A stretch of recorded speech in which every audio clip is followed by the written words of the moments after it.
काय पण होते, मला उपमुख्यमंत्री व्हायचं आहे, आम्हाला सत्तेत राहायचं आहे. जनतेचं कुठल्याही राजकारणाला पडलं नाही काय आणि विकासाचं पडलं नाही, हा मेन मुद्दा आहे. आणि जनतेच्या विचारसरणीचा राजकारण्यांना पडलं नाही. त्यांची विचारसरणी पैशाची विचारसरणी असते असं मला प्रकृतीनं वाटतंय. पैशाची विचारसरणी ज्यांच्याबरोबर जुळते त्याच्याबरोबर आमचे विचार जुळतात, असं राजकारण्यांचं आहे. बोलते कधी कुठल्या ना तुमच्यामार्फत मी बोलतो, मीडियासुद्धा अशी आहे की तुम्हाला पण गेल्यानंतर तुमच्या 2.5 वर्षात महाराष्ट्राचं भलं कुठं काय झालं आहे का हे विचारलं नाही.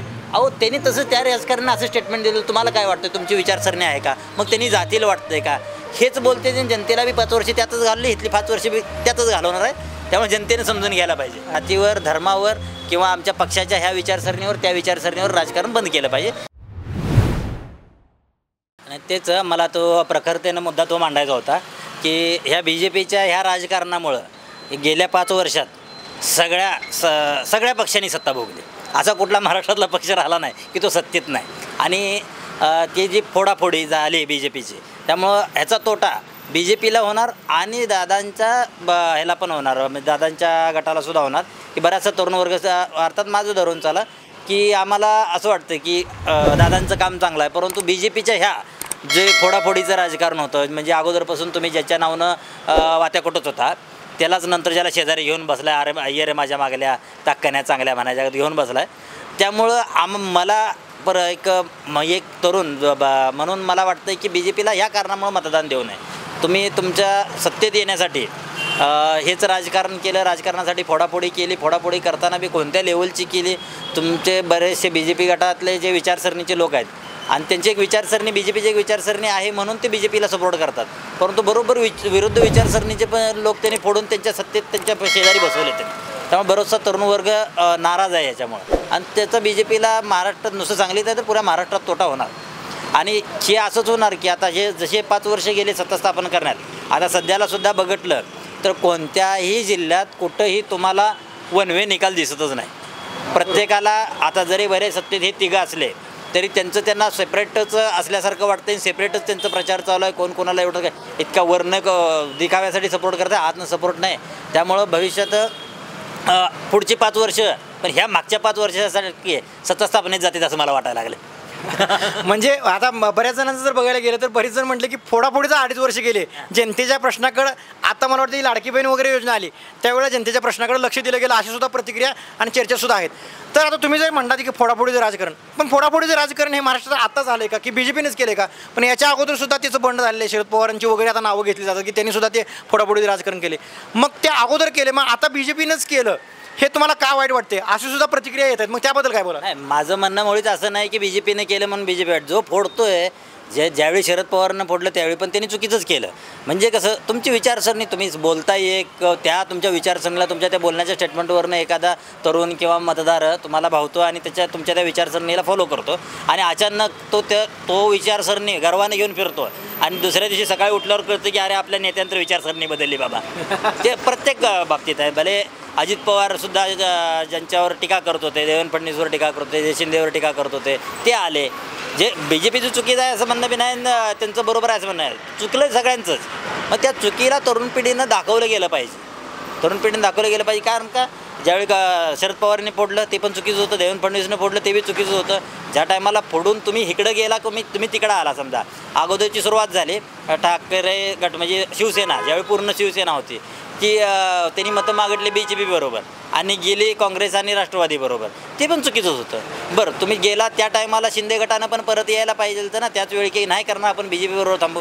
तुम्ही पण 2-2.5 वर्ष सत्ता भोगली आणि नंतर तुम्हाला वाटलं की आता आपण बाबा त्या काँग्रेस आणि राष्ट्रवादीच्या विचारसरणीबरोबर राहायचं नाही आणि मग BJPत आला तुम्ही. बरं ठीक आहे, ते पण झालं नंतर. मग त्यांना देवाभाऊंना त्याच्यावर समाधान वाटलं नाही, एक पक्ष फोडून त्यांनी दुसरा फोडला. मग हे जे अजित पवार होते त्यांना पण त्या पहिल्या 5 वर्षात किंवा मागच्या 10 वर्षात कधी वाटलं नाही, त्यांना अचानक 2.5-3 वर्षानंतर वाटलं काय पण होते, मला उपमुख्यमंत्री व्हायचं आहे, आम्हाला सत्तेत राहायचं आहे. जनतेचं कुठल्याही राजकारणाला पडलं नाही काय आणि विकासाचं पडलं नाही, हा मेन मुद्दा आहे आणि हा सगळ्या तरुणांनी विचार करायला पाहिजे याच्यावर. म्हणजे खरं तर म्हणजे राजकारणाला फक्त खुर्चीशीच लागावं आहे, बाकी जनतेशी काय नाही असं थोडक्यात म्हणायचं का तुम्हाला? हां, ते मी शिवाजीराजे भोसले बोलतो पिक्चरमध्ये एक राजकारण म्हणजे सत्ताकार सेम चाललंय. म्हणजे BJP आता सध्या त्या प्रकारचं राजकारण करते असं वाटते तुम्हाला? करते अर्थात महाराष्ट्रात केलंय, गेल्या 5 वर्ष महाराष्ट्र पूर्ण बघतोय काय करतंय. पण याला एक अशी शाल पांघरली जाते पांघरली जाते की एक पक्ष फोडल्यानंतर कुठलाही कार्यकर्ता असो, कुठलाही नेता घ्या तुम्ही किंवा कोणताही एखादा पक्ष फोडल्यानंतर त्याला एक रूप दिलं जातं की आम्ही जनतेच्या आग्रह खातर किंवा मला ती विचारसरणी मान्य नाही म्हणून आम्ही हे केलेलं आहे. खरंच विचारसरणी मान्य नसेल म्हणून केलं असेल का, असं तुम्हाला काय वाटतं त्याबद्दल? जनतेच्या विचारसरणीचा राजकारण्यांना पडला नाही. त्यांची विचारसरणी पैशाची विचारसरणी असते असं मला प्रकृतीनं वाटतंय. पैशाची विचारसरणी ज्यांच्याबरोबर जुळते त्याच्याबरोबर आमचे विचार जुळतात असं राजकारण्यांचं आहे. आणि कार्यकर्त्यांचं तसं नसतं. कार्यकर्ते विचारसरणीनुसार जातात आणि दुसऱ्या दिवशी सकाळी आपल्या नेत्यांची विचारसरणी बदलली असते. पण ह्या कार्यकर्त्यांनी शिवसेना असो, शिंदे गट असो किंवा अजितदादा गट असो, ह्या सर्वांनी आपल्या जे काही स्वकीय पक्ष होता तो पक्ष फोडून तिकडे गेले, चिन्ह नेलं, सगळं नेलं. पण BJPचा ह्यातमध्ये हात काय आहे असं वाटते तुम्हाला? काय वाटते की यांना हे नाराज होते, आता शरद पवार गटामध्ये अजित पवार नाराज होते म्हणून तिकडे गेले असं तर चित्र दाखवलं जातं किंवा आपण बघितलेलं आहे. आणि शिंदे गट शिवसेनेमध्ये शिंदे गट जे काय आहे आता तो शिवसेनेमधून फुटून तिकडे गेला, त्यांनी चिन्ह नेलं वगैरे. त्यांनी म्हटलं की हिंदुत्वाचे विचार इथं नव्हते आणि भाजपची आमची नैसर्गिक युती आहे म्हणून आम्ही तिकडे गेलो. पण याला BJPचं काही खतपाणी आहे का असं तुम्हाला काय वाटते? तरुण नाही तुमच्या सांगली जातं, तुम्हाला काय वाटते? दिलखुलास सांगा. पहिल्यांदा ज्यावेळी झालं त्यावेळी ते शाजी बापूंनी वगैरे सर्व अरे एकनाथ शिंदे गेले नाहीत रे, आम्ही सगळ्यांनी नेलं वगैरे असं कुठंतरी तरुण पिढीला असं गुमराह केलं होतं त्यांनी. तेवढ्यात नंतर त्याला नंतर अजित दादा गेले, त्यानंतर देवाभाऊंचं स्टेटमेंट पण आहे ना एक, आलो परत आलो पर 2 फोडून आलो. त्यामुळेच वाटतंय की बाबा BJP यात कारणीभूत आहे. म्हणजे खरं तर त्यांना लपवायचं होतं पण त्यांनी ते स्टेटमेंट दिल्यामुळे ते उघड झालं. बऱ्याचशा ठिकाणी लपलं होतं. म्हणजे सुरुवातीला मला पण वाटत होतं. आता थोड्या दिवसानंतर काही जणांना वाटलं नसतं, काही ज्यांना राजकारणात इंटरेस्ट नाही, 1-2 स्टेटमेंट कुठेतरी ऑनलाईन्स वगैरे किंवा रील्समध्ये बघितले तर त्याच्यावरून वाटलं होतं काही जणांना की हां बाबा एकनाथ शिंदे हे त्या नैसर्गिक युती किंवा मग हिंदुत्व जे पहिलं बाळासाहेबांचं होतं ते नाही म्हणून गेले असं वाटत होतं किंवा ते स्टेटमेंट कंटिन्यू राहिलं असं तरी सुद्धा वाटलं असतं. पण ह्यांनी फोडून आले, मी 2 आणले, ह्या स्टेटमेंटमुळं ह्यांनी केलं आहे. हे सुद्धा इच्छेने गेले असं वाटत नाही, ह्यांनी केलं आहे असं वाटतंय. आणि हे महाराष्ट्रात हे असंच राहिलं तर ही अजून पुढचे 5 वर्ष जातील आणि नुसती ह्यांचे महाराष्ट्राच्या जनतेने नुसती यांची सत्ता स्थापनाच बघायचे, विकास बघायचा नाही, विकासाची कामं बघायची नाहीत. भले कोणतं पण असू देत. आम्ही BJPलाच फक्त म्हणत नाही, काँग्रेस, शरद पवार गट किंवा उद्धव बाळासाहेब ठाकरेंचा गट म्हणतो, त्यांनी सुद्धा सत्ता स्थापनेसाठीच करतात ना. कोणाला त्यांनी ज्यावेळी 2.5 वर्ष सत्ता भोगले किंवा ह्यांनी ज्यावेळी 2.5 वर्ष सत्ता भोगले कुणी जनतेकडे बघितलं? त्यांचं सकाळी उठलं की 9 वाजता TV ला बघा, त्यांनी एकमेकावर ताशेरच ओढते, एकमेकावर काळिंबा पासण्याचीच बोलतात. कधी कुठल्यानं तुमच्यामार्फत मी बोलतो, मीडियासुद्धा अशी आहे की तुम्हाला पण गेल्यानंतर तुमच्या 2.5 वर्षात महाराष्ट्राचं भलं कुठं काय झालं आहे का हे विचारलं नाही. अहो त्यांनी तसं त्या राजकारणानं असं स्टेटमेंट दिलं, तुम्हाला काय वाटतं, तुमची विचारसरणी आहे का, मग त्यांनी जातील वाटतंय का, हेच बोलते. जनतेला बी 5 वर्ष त्यातच घालली, इथली 5 वर्ष बी त्यातच घालवणार आहे. त्यामुळे जनतेने समजून घ्यायला पाहिजे. राजकारण्यासोबत तुम्ही आम्हालाही त्यात ओढलेलं आहे खरं तर, म्हणजे मीडियासुद्धा यामध्ये कारणीभूत आहे असं तुम्ही म्हणताय. पण नाही, आम्ही निष्पक्षपणे दाखवण्याचा प्रयत्न करतो असतो, काही दाखवत असतील तसे. पण यात आम्ही तुम्हाला त्यामुळे तर मी तुम्हाला म्हटलं की निष्पक्षपणे तुम्ही अगदी दिलखुलास बोला. आम्ही दिलखुलासपणे हे दाखवण्याचा नक्कीच प्रयत्न, आम्ही 100% दाखवू प्रयत्न म्हणण्यापेक्षा. पण तुम्हाला माझा दुसरा एक असा ॲडिशनल प्रश्न आहे की आम्ही तरुणांना आतापर्यंत सर्व तरुणांना विचारलं, पण सर्वांनी पक्षाच्या बाजू मांडल्या. पण वाटतंय का की बाबा खरंच आपल्या विकासाच्या मुद्द्यावरती आता जी तरुणाई बोलते का यांना संभ्रमित ठेवण्यात आले सगळ्या पक्षाकडून की तुम्ही विकासाच्या मुद्द्याकडे नाही बोललं पाहिजे, की हेच बोललं पाहिजे, एक जात धर्म वगैरे यात गुंतवून ठेवलं आहे का पक्षांनी, कोणत्याही पक्षांनी गुंतवून आतापर्यंत तरुणाईला संभ्रमित केले का, असं याबद्दल तुम्हाला काय वाटते? कारण तुम्ही प्रत्यक्षाने त्याबद्दल आता बोलला म्हणून मी तुम्हाला हा प्रश्न विचारतो. हे आत्ताच नाही तर गेले भारत स्वतंत्र झाल्यापासून तेच वाटतंय की प्रखरतेनं तुम्हाला जातीवर, धर्मावर, तुमच्या राजकारणाच्या अजेंड्यावर, तुमच्या विचारसरणीवरच मतदान करायला आतापर्यंत हे राजकारणी भाग पाडतात. कधीच तुम्हाला विचारच करू दिला नाही. आता मी पण बरेचसे इंटरव्ह्यू वगैरे बघतोय, पक्षाचं हे BJP येणार, मी BJPसाठी मतदान देणार, किंवा मी काँग्रेस लागतात आमच्या काँग्रेस आहे मी काँग्रेससाठी मतदान देणार, किंवा एखादा नेता समजा अमुक अमक्या जातीचा आहे तर हा आमच्या जातीचा आहे म्हणून ह्याचा आम्ही गुलाल उधळणार, त्याचा जातीचा आहे म्हणून गुलाल उधळणार. कोणताही तरुण आता तरुणातसुद्धा इतकं स्वतःचे विचारच राहिले नाहीत असं म्हणा की, कारण तो सुद्धा त्या जातीवर आणि राजकारण्यांच्या विचारसरणीवर राहतोय. स्वतःचे एखाद्या तरुणाला ज्याला राजकारणात करिअर करायचं आहे, समाजकारण करायचं आहे, त्यांनी त्या विचारावर बोलू देतो. माझ्यासारखा साधारण जो नोकरी करतोय ना आपलं घर परपंच चालवतोय, त्याला राजकारणात करिअर करायचं नाही ना काय करायचं नाही, त्या तरुणानंतर किमान न्यूट्रल राहून विचार केला पाहिजे की हे चाललंय ते कितपत बरोबर आहे बाबा. हे जे स्टेटमेंट त्यांनी जातीवाद किंवा ह्याच्यावर बोलतात ते आपल्याला खरोखर रिअल जिंदगीत चालतंय का तसं? शेजारी आपला कोण आहे, तो तसा राहतोय का? आपला अमुक अमक्या जातीचा शेजारी आहे, तो तसा राहतोय का? तो बघितलं पाहिजे. प्रत्येक ठिकाणी राजकारण्यांनी सांगण्यावरनं तुम्ही त्यांच्या संग द्वेष करून चालत नाही. आणि राजकारण्यांनी सांगितलं म्हणून तुम्ही तुमचा एक गट करून तो गट बाजूला ठेवून विकास मोडीस काढू शकत नाही. आणि राजकारण्यांना पण माहीत आहे ह्यात जनता आणि तरुण पिढीने इथून पुढं सुधारायला पाहिजे. आणि राजकारण्यांना हे विचार करायला भाग पाडलं पाहिजे की आत्ता इथून पुढं तरुण पिढी ही विकासावर आणि त्यांच्या करिअरवर काम करणारी किंवा फोकस करणारी, त्याच्यावर बोलणारी पिढी आहे. त्यामुळे आपण त्याच्यावर आता राजकारण केलं पाहिजे. जातीवर, धर्मावर किंवा आमच्या पक्षाच्या ह्या विचारसरणीवर त्या विचारसरणीवर राजकारण बंद केलं पाहिजे. की तरुणांनी त्यांनाच हे विचार करायला भाग पाडलं पाहिजे. तुम्ही म्हणताय की तरुणांनी त्यांना, पक्षांना किंवा त्या नेत्याला विचार करायला ते भाग पाडलं पाहिजे. याला सोशल मीडिया कारणीभूत आहे का असं वाटते का? कारण सोशल मीडियावरती सुद्धा बरेच फेक मेसेज असे येतात जाती धर्माचे तेढ निर्माण करणारे. त्यावरती विश्वास ठेवून कदाचित तरुण वर्ग असा वागतोय का? याबद्दल तुम्ही सोशल मीडियाबद्दल काय सांगा? आता आम्ही सोशल मीडियाचंच काम करतोय, पण त्या माध्यमातून भले तुम्ही आम्हाला बोला, पण स्पष्टपणे सांगा की खरंच सोशल मीडिया याला कारणीभूत ठरतोय का?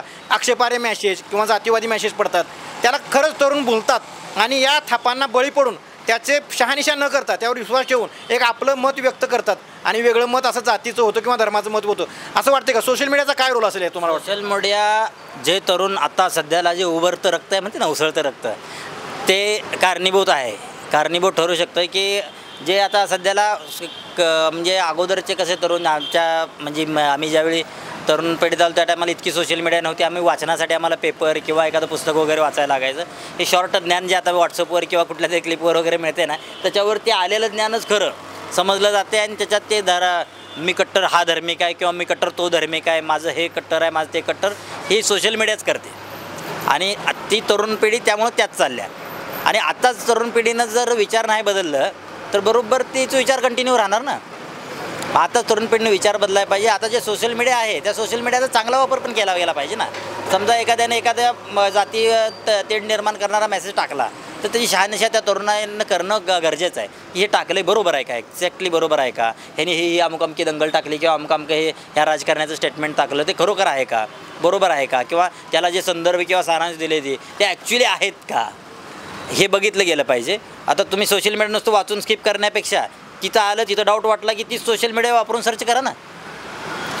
सर्व गोष्टी आपण सर्च करू शकतो. सर्च करू शकतो ती तरुणांना. आणि तुमच्या मोबाईलमध्ये काय सर्च करणं एवढं तर तुम्हाला स्वातंत्र्य ठेवलं आहे, पण ते जर तुम्ही सर्च करू शकत नाही म्हणल्यानंतर तुम्ही राजकारण्यांचे गुलामच आहे.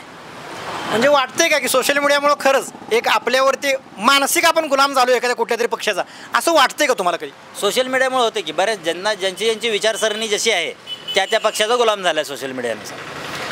बरेचसे BJP म्हणा किंवा काँग्रेस, राष्ट्रवादी, कोणताही गट घ्या. मी सामाजिक विचारतो तुम्हाला. आता इथे पक्षाचा संदर्भच येत नाही, कारण कोणत्याही एका पक्षावर जर बोलायला गेलं तर दुसऱ्या पक्षाची म्हणतील की हां ह्या पक्षाचा आहे. कारण आता आपण बोललं आणि कुठल्याही एका पक्षाचं बोललं तर दुसऱ्या पक्षाची अशी खाली कमेंटमध्ये रांग लागते की तुम्ही त्या पक्षाचं प्रमोट करताय म्हणून. त्यापेक्षा तुम्ही न्यूट्रल राहून मला सांगितलं तर बरं होईल, कारण सामाजिक हा मुद्दा आहे. राजकारण आपण थोडं बाजूला ठेवून मी तुम्हाला तोच प्रश्न विचारता की सोशल मीडिया खरंच तेवढी स्ट्रॉंग झाले का आणि सोशल मीडियाचा इम्पॅक्ट तेवढा होतोय का, आणि सोशल मीडियामुळंच जातीय तेढ, धार्मिक तेढ ही होते का? सोशल मीडियामुळंच होते. 100% सोशल मीडियामुळे होतं. आणि सोशल मीडिया जो आता समजा एखादा तरुण आहे त्या तरुणाला त्यांचा जो त्याच्यामधला जो त्याच्या दृष्टिकोनातून जो नेता आहे किंवा जो नामांकित नाव आहे त्यानं जे सोशल मीडियावर फॉरवर्ड केले ते खरं मानलं गेलं जातं. त्याचे संदर्भसुद्धा बघितले जात आहेत आताच्या तरुण पिढीकडनं.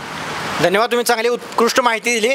तर मित्रांनो, हा जे आपण इंटरव्ह्यू घेतला होता हा जास्ती वेळ घेण्याचं कारणच इतकं होतं की राजकारणाच्या पलीकडे जाऊन समाजकारण हे किती महत्त्वाचं आहे. आणि आत्ताच्या युवा पिढीनं खरंच एखादा मेसेज आला, एखाद्या नेत्याचा असो किंवा कोणताही मेसेज असो, एखाद्या जातीवर असो, एखादा आक्षेपार्ह असो, त्यावरती कितपत विश्वास ठेवावा आणि तो विश्वास ठेवून आपण आपलं डोकं भडकवून कोणाचं समर्थन करतो हे जरा सर्च केलं पाहिजे. आपल्या हातात मोबाईल आहे आणि त्या मोबाईलवरती आपण ते सर्चसुद्धा करू शकतो, ते खरं की खोटं हे सुद्धा पाहू शकतो.